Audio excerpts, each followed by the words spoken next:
નમસ્કાર વિદ્યાર્થી મિત્રો, લાઈવ સ્ટડી યુટ્યુબ ચેનલમાં તમારું હાર્દિક સ્વાગત છે. શું તમે પોલીસ કોન્સ્ટેબલ પીએસઆઈની તૈયારી કરવા માંગો છો? જો તમારી હા હોય તો તમે બિલકુલ સાચી જગ્યા પર આવ્યા છો. લાઈવ સ્ટડી યુટ્યુબ પર હું તમારા માટે સ્પર્ધાત્મક પરીક્ષાઓમાં ઉપયોગી બને એવા વિડીયો શેર કરું છું, જેથી તમને પરીક્ષામાં મદદરૂપ થાય. આપણું પ્લેલિસ્ટ બનાવેલું છે સ્પેશિયલ પોલીસ કોન્સ્ટેબલ 2026. આ પ્લેલિસ્ટમાં સિરીઝ બનાવવાનો મારો મુખ્ય હેતુ એ છે કે તમને સરળતાથી તૈયારી કરવામાં મદદરૂપ થાય. જો તમને મારા વિડીયો ગમતા હોય તો અત્યારે જ સબસ્ક્રાઇબ બટન પર ક્લિક કરો અને બેલ આઇકન દબાવવાનું ભૂલતા નહીં, જેથી કરીને નવો વિડીયો તમારા સુધી સૌથી પહેલા પહોંચે અને તમને જાણ થાય. તો વધુ સમય તમારો ના લઈએ અને આજે સિલેબસ મુજબનું જે ભારતીય બંધારણના ઉદ્ભવ અને વિકાસનો ટોપિક આપેલો છે, તો તેના વિશેના 50 MCQ આ એક વિડીયોમાં લઈશું અને એના પછીના બીજા વિડીયોના 50 લઈશું. એટલે કે ભારતીય બંધારણના ઉદ્ભવના વિકાસના 100 પ્રશ્નો આપણે લેવશું, જેથી તમને પરીક્ષામાં સરળતાથી મદદરૂપ બની શકે. તો ચાલો શરૂ કરીએ.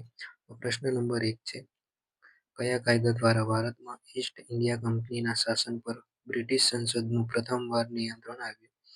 Option A Pitt's India Act 1784, option B regulating act 1773, option C charter act 1813, option D Bharat સરકાર અધિનિયમ 1858.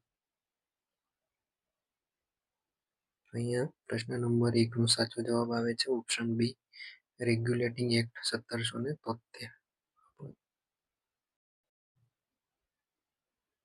રેગ્યુલેટિંગ એક્ટ 1773 બરાબર. પછી છે બીજો પ્રશ્ન, બંગાળના ગવર્નરને બંગાળના ગવર્નર જનરલ પદ કયા એક્ટ દ્વારા આપવામાં આવ્યું?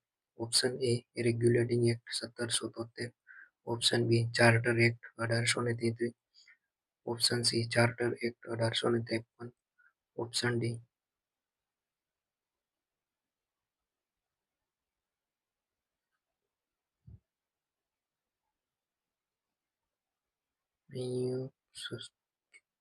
જવાબ પહેલામાં જ ટાઈપ થઈ ગયો છે. પછી છે option D Pitt's India Act 1784. તો અહીંયા આપણો ઓપ્શન એ જવાબ આવશે રેગ્યુલેટિંગ એક્ટ 1773. પછી છે પ્રશ્ન નંબર 3, ભારતના પ્રથમ ગવર્નર જનરલ કોણ હતા? Option A lord Canning, option B lord Mountbatten, option C lord William Bentinck અને ઓપ્શન ડી વોરન હેસ્ટિંગ્સ. તો અહીંયા પ્રશ્ન નંબર 3 નો સાચો જવાબ આવે છે option C lord William Bentinck, જે આપણા ભારતના પ્રથમ ગવર્નર જનરલ હતા. પ્રશ્ન નંબર 4, કયા કાયદા હેઠળ ભારતમાં સૌપ્રથમ સુપ્રીમ કોર્ટની સ્થાપના થઈ? એટલે કલકત્તા ખાતે કયા કાયદા હેઠળ ભારતમાં સૌપ્રથમ સુપ્રીમ કોર્ટની સ્થાપના થઈ?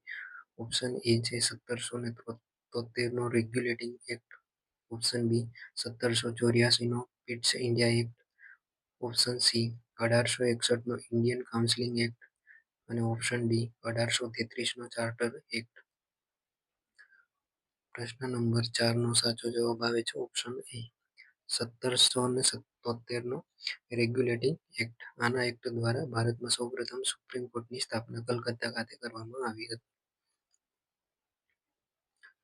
પછી છે પ્રશ્ન નંબર 5, સાંપ્રદાયિકતાના મતદાર મંડળના પિતા તરીકે કોને ઓળખવામાં આવે છે? ઓપ્શન એ છે Lord Chelmsford, option B Lord Minto, option C Lord Ripon અને ઓપ્શન ડી લોર્ડ કર્ઝન. તો અહીંયા પ્રશ્ન નંબર 5 નો જવાબ આવે છે ઓપ્શન બી. ઓપ્શન બી છે લોર્ડ મિન્ટો, જે 1909 ના સુધારા મુજબ લોર્ડ મિન્ટોને મતદાર મંડળના પિતા તરીકે ઓળખવામાં આવે છે, સાંપ્રદાયિક મતમંડળના પિતા તરીકે. પ્રશ્ન નંબર 6, ભારતમાં દ્વિમુખી શાસન પદ્ધતિની શરૂઆત કયા કાયદાથી થઈ? ઓપ્શન એ 1909 નો એક્ટ, ઓપ્શન બી 1919 નો એક્ટ, ઓપ્શન સી 1935 નો એક્ટ, ઓપ્શન ડી 1892 નો એક્ટ. તો અહીંયા પ્રશ્ન નંબર 6 નો જવાબ આવે છે ઓપ્શન બી. ઓપ્શન બી છે 1919 નો એક્ટ. આ એક્ટ દ્વારા ભારતમાં દ્વિમુખી શાસનની દ્વિમુખી શાસન પદ્ધતિની શરૂઆત થઈ હતી.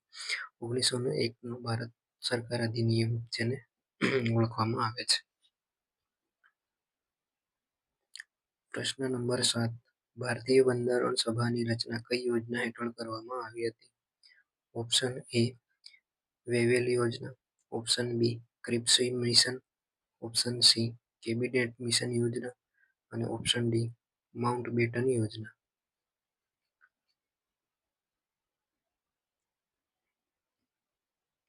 પ્રશ્ન નંબર 7નો જવાબ છે ઓપ્શન સી કેબિનેટ મિશન યોજના. 1946માં આ યોજના આવી હતી, જે ભારતીય બંધારણ સભાની રચના આ યોજના હેઠળ કરવામાં આવી હતી. પ્રશ્ન નંબર 8. બંધારણ સભાના કામચલાઉ એટલે કે અસ્થાયી અધ્યક્ષ કોણ હતા? Option A Rajendra Prasad, option B doctor B R. Ambedkar, option C doctor Sachchidanand Sinha, option D Sardar Vallabhbhai Patel. તો અહીંયા પ્રશ્ન નંબર 8નો જવાબ આવે છે option C doctor Sachchidanand Sinha, જે અસ્થાયી અધ્યક્ષ હતા એટલે કે કામચલાઉ અધ્યક્ષ હતા બંધારણ સભાના. પ્રશ્ન નંબર 9. બંધારણ સભામાં ઉદ્દેશ્ય પ્રસ્તાવ કોણે રજૂ કર્યો હતો? Option A Jawaharlal Nehru, option B M N. Roy, option C Mahatma Gandhi અને ઓપ્શન ડી છે બી.એન. રાવ. અહીં પ્રશ્ન નંબર 9નો સાચો જવાબ આવશે ઓપ્શન એ જવાહરલાલ નહેરુ. જવાહરલાલ નહેરુ દ્વારા ઉદ્દેશ્ય પ્રસ્તાવ બંધારણ સભામાં રજૂ કરવામાં આવ્યો હતો અને આમની તારીખ પણ આપણે અહીંયા નીચે જવાબમાં આપી છે. 13 ડિસેમ્બર 1946ના રોજ બંધારણ સભામાં જવાહરલાલ નહેરુ દ્વારા ઉદ્દેશ્ય પ્રસ્તાવ રજૂ કરવામાં આવ્યો હતો. પ્રશ્ન નંબર 10. બંધારણની ખરડા સમિતિના અધ્યક્ષ કોણ હતા? ઓપ્શન એ કે એમ મુનશી એટલે Kanaiyalal Munshi, option B doctor B R. Ambedkar, option C doctor Rajendra Prasad, option D ટી.ટી. Krishnamachari.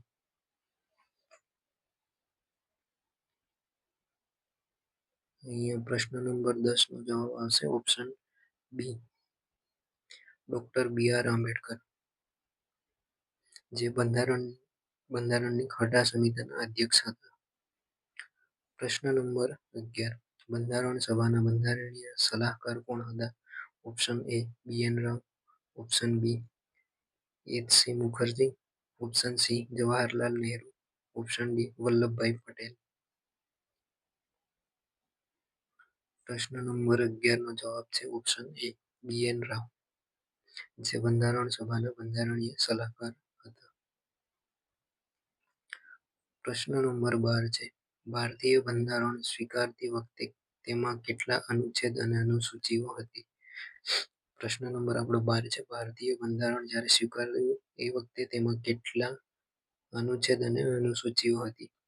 Option A છે 395 અનુચ્છેદ અને 8 અનુસૂચિ, ઓપ્શન બી 444 અનુચ્છેદ અને 12 અનુસૂચિ, ઓપ્શન સી 390 અનુચ્છેદ અને 10 અનુસૂચિ, ઓપ્શન ડી 395 અનુચ્છેદ અને 12 અનુસૂચિ. તો અહીંયા પ્રશ્ન નંબર 12નો જવાબ છે ઓપ્શન એ 395 અનુચ્છેદ અને 8 અનુસૂચિ. જ્યારે આપણું બંધારણ સ્વીકારવામાં આવ્યું હતું તે સમયે 395 અનુચ્છેદ હતા અને 8 અનુસૂચિઓ હતી. પ્રશ્ન નંબર 13. બંધારણ સભાએ રાષ્ટ્રગીત ક્યારે અપનાવ્યું? રાષ્ટ્રગીત આપણું જન ગણ મન એ ક્યારે અપનાવ્યું? ઓપ્શન એ 26 જાન્યુઆરી 1950, ઓપ્શન બી 15 ઓગસ્ટ 1947, ઓપ્શન સી 14 જાન્યુઆરી 1950, ઓપ્શન ડી 22 જુલાઈ 1947. પ્રશ્ન નંબર 13નો જવાબ છે ઓપ્શન સી 24 જાન્યુઆરી 1950. 24 જાન્યુઆરી 1950ના રોજ બંધારણ સભાએ રાષ્ટ્રગીત જન ગણ મન અપનાવ્યું હતું.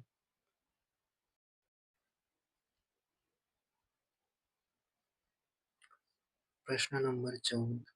ભારતનું બંધારણ કઈ તારીખે પૂર્ણ રીતે અમલમાં આવ્યું? ઓપ્શન એ 26 નવેમ્બર 1949, ઓપ્શન બી 26 જાન્યુઆરી 1950. ઓપ્શન સી 15 ઓગસ્ટ 1947 અને ઓપ્શન ડી 30 જાન્યુઆરી 1948. અહીંયા 14નો બી જવાબ આવી ગયો છે. ઓપ્શન બી 26 જાન્યુઆરી 1950. 26 જાન્યુઆરી 1950ના રોજ ભારતનું બંધારણ સંપૂર્ણ રીતે અમલમાં આવ્યું હતું. પ્રશ્ન નંબર 15 છે. મૂળભૂત અધિકારો અને લઘુમતી બાબતોની સમિતિના અધ્યક્ષ કોણ હતા? Option A J B. Kripalani, option B Jawaharlal Nehru, option C Sardar Vallabhbhai Patel અને option D doctor B R. Ambedkar. પ્રશ્ન નંબર 15નો સાચો જવાબ છે ઓપ્શન સી સરદાર વલ્લભભાઈ પટેલ, કે જે મૂળભૂત અધિકારો અને લઘુમતી બાબતોની સમિતિ હતી એના અધ્યક્ષ હતા. પ્રશ્ન નંબર 16. કયા કાયદા દ્વારા બર્મા એટલે કે મ્યાનમારને ભારતથી અલગ કરવામાં આવ્યું હતું? ઓપ્શન એ 1909નો ધારો, ઓપ્શન બી 1919નો ધારો, ઓપ્શન સી 1935નો ધારો, ઓપ્શન ડી 1947નો ધારો. મ્યાનમારને બર્મા તરીકે ઓળખવામાં આવે છે, જેને કયા કાયદા દ્વારા ભારતમાંથી અલગ કરવામાં આવ્યું? તો પ્રશ્ન નંબર 16નો જવાબ છે ઓપ્શન સી. ઓપ્શન સી જે 1935નો ધારો હતો. આ કાયદા દ્વારા મ્યાનમારને ભારતમાંથી અલગ કરવામાં આવ્યું હતું. આ 1935નો જે ધારો છે એને ભારત સરકારનો ધારો તરીકે ઓળખવામાં આવે છે. પ્રશ્ન નંબર 17. બંધારણ ઘડવા માટે બંધારણ સભાના કુલ કેટલા અધિવેશનો મળ્યા હતા? Option A 10, option B 17, option C 11 અને ઓપ્શન ડી 9. પ્રશ્ન નંબર 17નો સાચો જવાબ છે ઓપ્શન સી 11. કુલ 165 દિવસ બંધારણ ઘડવા માટે બંધારણ સભાના કુલ 11 જેટલા અધિવેશન મળ્યા હતા અને કુલ 165 દિવસ થયા હતા. પછી છે પ્રશ્ન number 18.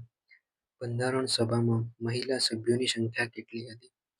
Option A 10, option B 12, option C 15, option D 20.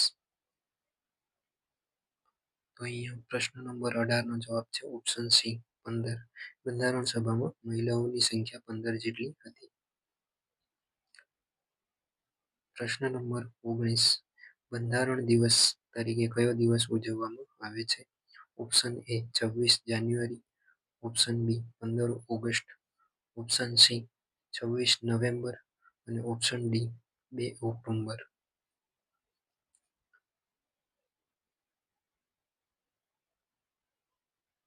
પ્રશ્ન નંબર 19નો સાચો જવાબ આવે છે ઓપ્શન સી 26 નવેમ્બર. 26 નવેમ્બરને આપણે બંધારણ દિવસ તરીકે ઉજવીએ છીએ અને ઉજવવામાં આવે છે. પ્રશ્ન નંબર 20 છે. ભારતના બંધારણનું કદ વિશ્વમાં કેવું છે?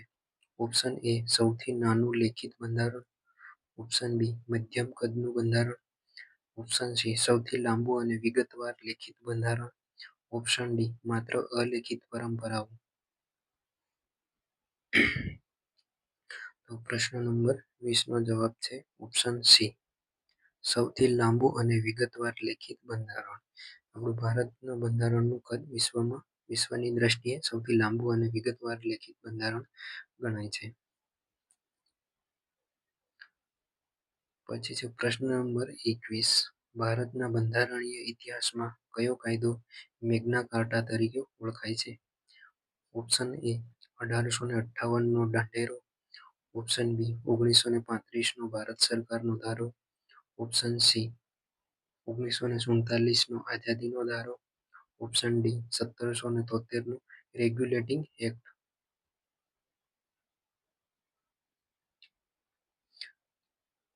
અહીંયા પ્રશ્ન નંબર 21નો જવાબ આવે છે ઓપ્શન એ 1858નો ઢંઢેરો. 1858ના ઢંઢેરાને રાણી વિક્ટોરિયાનો ઢંઢેરો તરીકે પણ ઓળખવામાં આવે છે, જેને આપણે મેગ્ના કાર્ટા તરીકે ઓળખીએ છીએ કે ભારતના બંધારણીય ઇતિહાસમાં જે 1858 નો ઢંઢેરો છે, જેને રાણી વિક્ટોરિયાનો ઢંઢેરો તરીકે પણ ઓળખીએ છીએ, જેને મેગ્ના કાર્ટા તરીકે ઓળખવામાં આવે છે. પછી છે પ્રશ્ન નંબર 22. કયા કાયદા દ્વારા ભારતમાં પોર્ટફોલિયો સિસ્ટમ એટલે કે ખાતાકીય વહેંચણીની શરૂઆત થઈ? એટલે કે કયા કાયદા દ્વારા ખાતાકીય વહેંચણીની શરૂઆત થઈ? ઓપ્શન એ 1873 નો ચાર્ટર એક્ટ, ઓપ્શન બી 1861 નો Indian council act, option C 1892 નો કાઉન્સિલ એક્ટ અને ઓપ્શન ડી 1909 નો એક્ટ.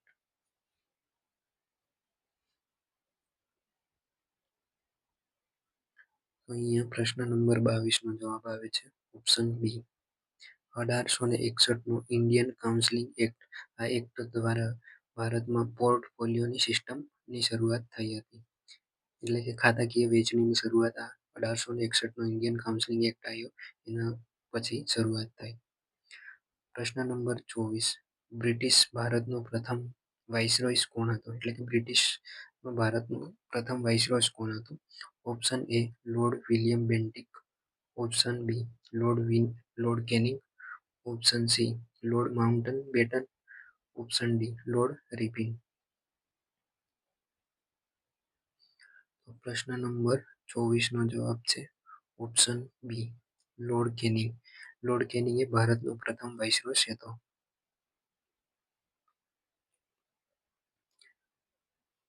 પ્રશ્ન નંબર 24 બે વાર આવ્યું.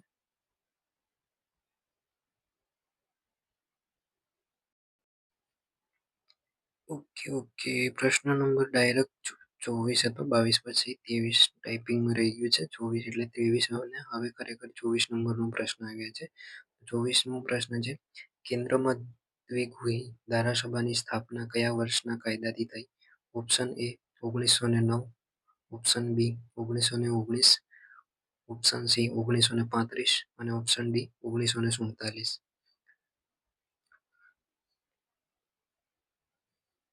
પ્રશ્ન નંબર 24 નો જવાબ છે ઓપ્શન બી 1919. 1919 નો જે ભારત સરકારનો ધારો છે જેમાં કેન્દ્રમાં દ્વિગુહી ધારાસભાની સ્થાપના કરવામાં આવી હતી આ ધારા દ્વારા. પ્રશ્ન નંબર 25. ફેડરલ કોર્ટ ઓફ ઇન્ડિયાની સ્થાપના ક્યારે થઈ હતી? Option A 1935, option B 1937, option C 1947 અને ઓપ્શન ડી 1950. પ્રશ્ન નંબર 25 નો જવાબ છે ઓપ્શન બી 1937. 1937 જે 1935 નો કાયદો છે એના હેઠળ ફેડરલ કોર્ટ ઓફ ઇન્ડિયાની સ્થાપના કરવામાં આવી હતી. પ્રશ્ન નંબર 26. બંધારણ સભામાં કુલ કેટલા સભ્યોની જોગવાઈ કરવામાં આવી હતી? Option A 299, option B 389, option C 420 અને option D 300.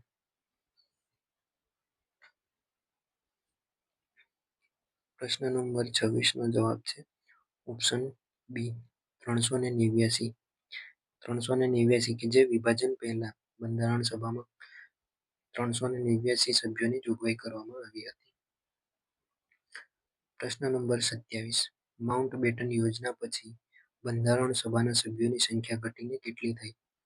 Option A 299, option B 310, option C 384, option D 350.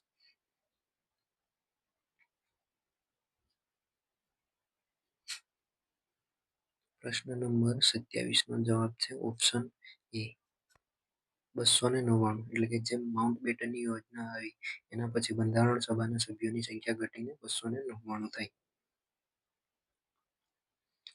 પ્રશ્ન નંબર 28. બંધારણ પર સહી કરતી વખતે કેટલા સભ્યો હાજર હતા? Option A 299, option B 284, option C 250 અને ઓપ્શન ડી 388. પ્રશ્ન નંબર 28 નો જવાબ છે ઓપ્શન બી 284. 284 સભ્યોએ બંધારણ પર સહી કરી હતી. પ્રશ્ન નંબર 29. બંધારણ સભાની ઝંડા સમિતિના અધ્યક્ષ કોણ હતા? Option A J B. Kripalani, option B doctor Rajendra Prasad, option C Jawaharlal Nehru અને ઓપ્શન ડી બી.આર. આંબેડકર.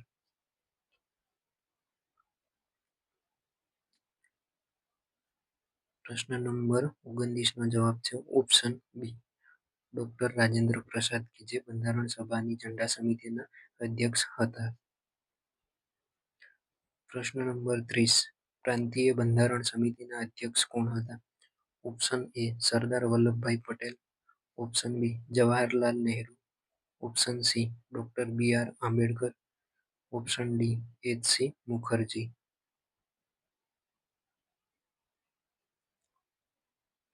પ્રશ્ન નંબર 30 નો જવાબ છે ઓપ્શન એ સરદાર વલ્લભભાઈ પટેલ, કે જે પ્રાંતીય બંધારણ સમિતિના અધ્યક્ષ હતા. પ્રશ્ન નંબર 31. ભારતનું બંધારણ કઈ રીતે સ્વીકારવામાં આવ્યું હતું?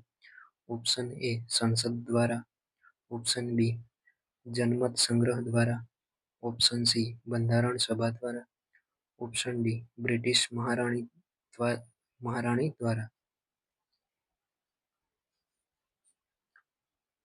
પ્રશ્ન નંબર 31 નો જવાબ છે ઓપ્શન સી બંધારણ સભા દ્વારા. ભારતનું બંધારણ સભા દ્વારા સ્વીકારવામાં આવ્યું હતું. પ્રશ્ન નંબર 32. ક્રિપ્સ મિશન એ પોસ્ટ ડેટેડ ચેક કોણે કહ્યું હતું? એટલે કે ક્રિપ્સ મિશનને પોસ્ટ ડેટેડ ચેક તરીકે કોણે કહ્યું હતું?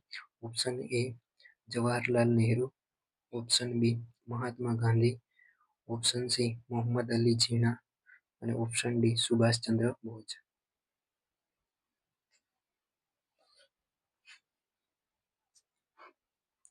પ્રશ્ન નંબર 32 નો જવાબ છે ઓપ્શન બી મહાત્મા ગાંધી. મહાત્મા ગાંધીએ ક્રિપ્સ મિશનને પોસ્ટ ડેટેડ ચેક કહ્યું હતું. પ્રશ્ન નંબર 33. ભારતીય બંધારણની પ્રસ્તાવનાનો વિચાર કયા દેશના બંધારણમાંથી લેવામાં આવ્યો છે? Option A Britain, option B America, option C Canada, option D Ireland.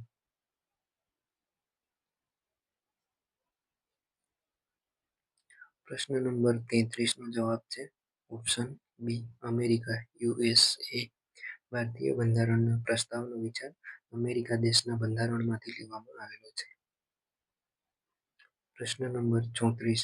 બંધારણ સભાના ઉપાધ્યક્ષ કોણ હતા?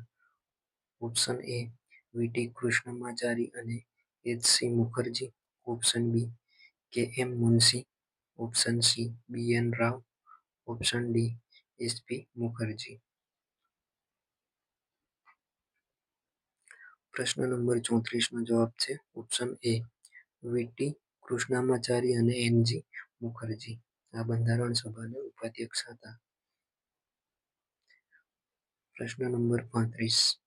બંધારણ સભાની પ્રથમ બેઠક ક્યાં મળી હતી? Option A Mumbai, option B Kolkata, option C Navi Delhi, option D Madras. નવી દિલ્હીમાં ઓપ્શન સીમાં નવી દિલ્હીમાં કાઉન્સિલ ચેમ્બરનું પુસ્તકાલય. પ્રશ્ન નંબર 35 નો જવાબ છે ઓપ્શન સી. ઓપ્શન સી છે કે બંધારણ સભાની પ્રથમ બેઠક નવી દિલ્હી ખાતે મળી હતી, જે કાઉન્સિલ ચેમ્બરનું પુસ્તકાલય છે એ જગ્યા પર. પ્રશ્ન નંબર 36. 1946ની વચગાળાની સરકારમાં ગૃહમંત્રી કોણ હતા? ઓપ્શન એ બલદેવસિંહ, ઓપ્શન બી સરદાર Vallabhbhai Patel, option C Liyakat Ali Khan, option D Jagjivan Ram.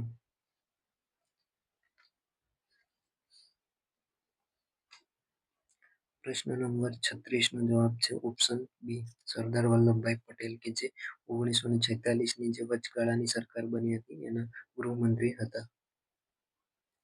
પ્રશ્ન નંબર 37. ભારતની સ્વતંત્રતા સમયે બ્રિટનના વડાપ્રધાન કોણ હતા? Option A Winston Churchill, option B Clement Attlee, option C Margaret Thatcher, option D John Major. પ્રશ્ન નંબર 37 નો જવાબ છે ઓપ્શન બી ક્લેમેન્ટ એટલી. ક્લેમેન્ટ એટલી કે જે ભારતની સ્વતંત્રતા સમયે બ્રિટનના વડાપ્રધાન હતા. પ્રશ્ન નંબર 38 ડ્રાફ્ટિંગ કમિટીમાં કુલ કેટલા સભ્યો હતા? ઓપ્શન એ 5 સભ્યો, option B 7, option C 9, option D 11. પ્રશ્ન નંબર 38 નો જવાબ છે ઓપ્શન બી 7. ડ્રાફ્ટિંગ સમિતિના કુલ 7 સભ્યો હતા. પ્રશ્ન નંબર 39 ભારતીય બંધારણ સભામાં દેશી રજવાડાઓ માટે કેટલી બેઠકો ફાળવવામાં આવી હતી? Option A 73, option B 93, option C 100 અને ઓપ્શન ડી 85.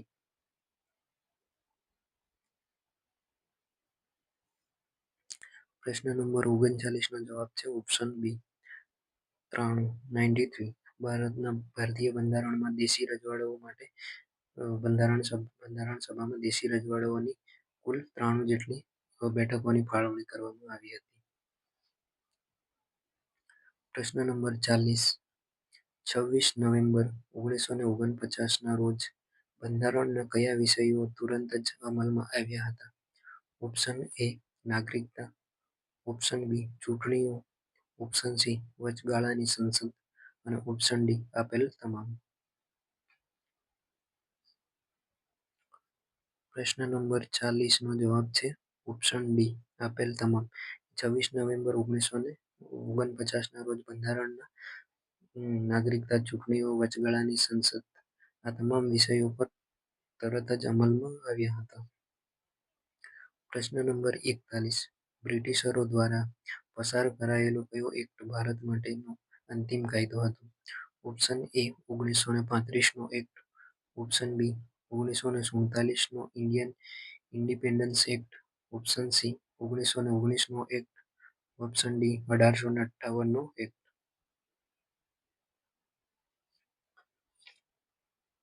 પ્રશ્ન નંબર 41 નો જવાબ આવે છે ઓપ્શન બી 1947 નો ઇન્ડિયન ઇન્ડિપેન્ડન્સ એક્ટ. આ એક્ટ જે 1947 નો છે જે બ્રિટિશરો દ્વારા પસાર કરાયેલો ભારત માટેનો અંતિમ કાયદો ગણવામાં આવે છે. પ્રશ્ન નંબર 42 બંધારણ સભામાં મુસ્લિમ લીગો કેમ બહિષ્કાર કર્યો હતો? ઓપ્શન એ તેમને ઓછી બેઠકો હતી, ઓપ્શન બી તેઓ અલગ પાકિસ્તાન માટે અલગ બંધારણ સભા ઈચ્છતા હતા, ઓપ્શન સી અધ્યક્ષ હિન્દુ હતા એટલે, ઓપ્શન ડી બ્રિટિશરોએ ના પાડી હતી. પ્રશ્ન નંબર 42 નો જવાબ છે ઓપ્શન બી તેઓ અલગ પાકિસ્તાન માટે અલગ બંધારણ સભા ઈચ્છતા હતા. એટલે પ્રશ્ન નંબર 42 છે બંધારણ સભામાં મુસ્લિમ લીગે કેમ બહિષ્કાર કર્યો હતો?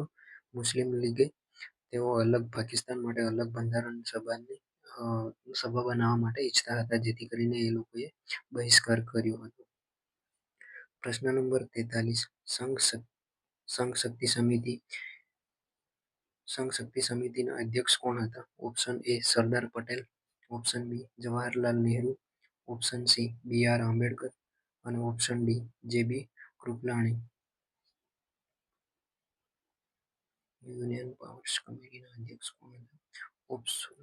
પ્રશ્ન નંબર 43 નો જવાબ આવે છે ઓપ્શન બી જવાહરલાલ નહેરુ. જવાહરલાલ નહેરુ કે જે સંઘ શક્તિ સમિતિના અધ્યક્ષ હતા. પ્રશ્ન નંબર 44 ભારતીય બંધારણના સુલેખક કોણ હતા? Option A Nandlal Bose, option B Prem Behari Narain Raizada, option C Ram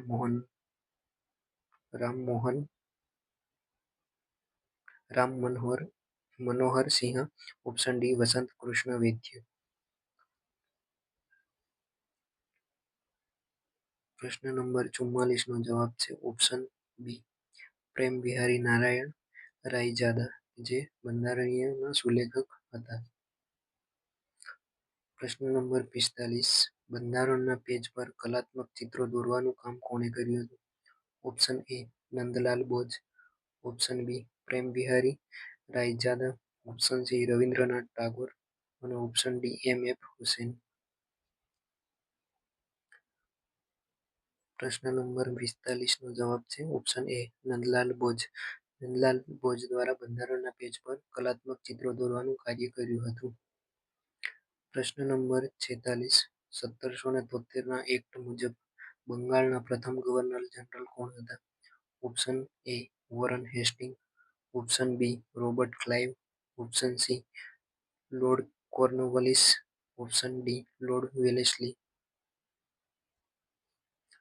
પ્રશ્ન નંબર 46 નો જવાબ છે ઓપ્શન એ વોરન હેસ્ટિંગ કે જે 1773ના એક્ટ મુજબ બંગાળના પ્રથમ ગવર્નર જનરલ હતા.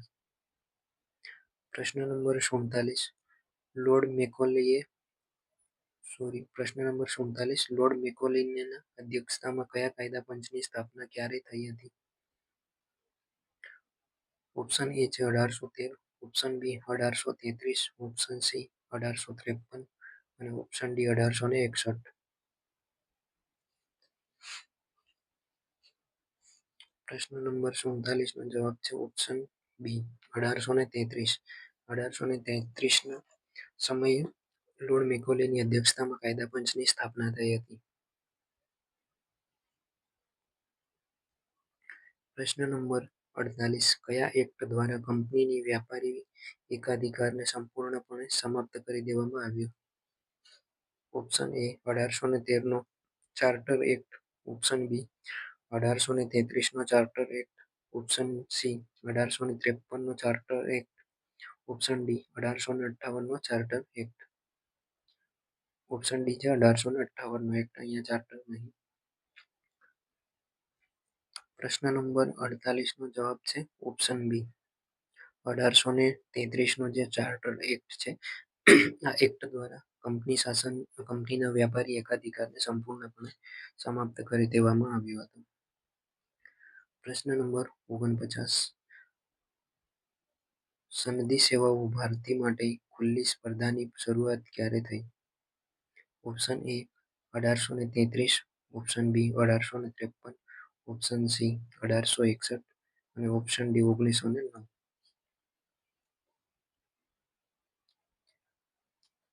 પ્રશ્ન નંબર 49 નો જવાબ છે ઓપ્શન બી 1853.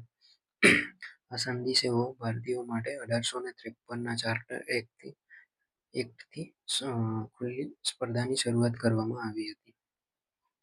પ્રશ્ન નંબર 50 ભારતના બંધારણને તૈયાર કરવામાં કેટલો ખર્ચ થયો હતો? Option A 50 lakh, option B 64 lakh, option C 1 crore અને ઓપ્શન ડી 40 લાખ. તો આપણે પ્રશ્ન નંબર 50નો તમારે જવાબ તમારી રીતે સંશોધન કરીને શોધીને ગમે ત્યાંથી શોધીને કમેન્ટ કરવાનો છે. આનો જવાબ કમેન્ટમાં જરૂરથી જણાવજો, બરાબર છે. આપણી સ્પેશિયલ પોલીસ કોન્સ્ટેબલ 2026નું પ્લેલિસ્ટ છે જે પોલીસ લોકરક્ષક કેડરની જે ભરતી છે જેમાં સિલેબસ આપ્યો છે ભારતીય બંધારણ, ઉદ્ભવ અને વિકાસ. આના 50 MCQનો આપણે કમ્પ્લીટ થઈ ગયા છે અને 50 MCQનો નેક્સ્ટ વિડીયો આવશે. તો આ વિડીયોમાં અહીંયા સુધી બની રહ્યા તે બદલ તમારો ખૂબ ખૂબ આભાર. મળીએ છીએ હવે નેક્સ્ટ વિડીયોમાં.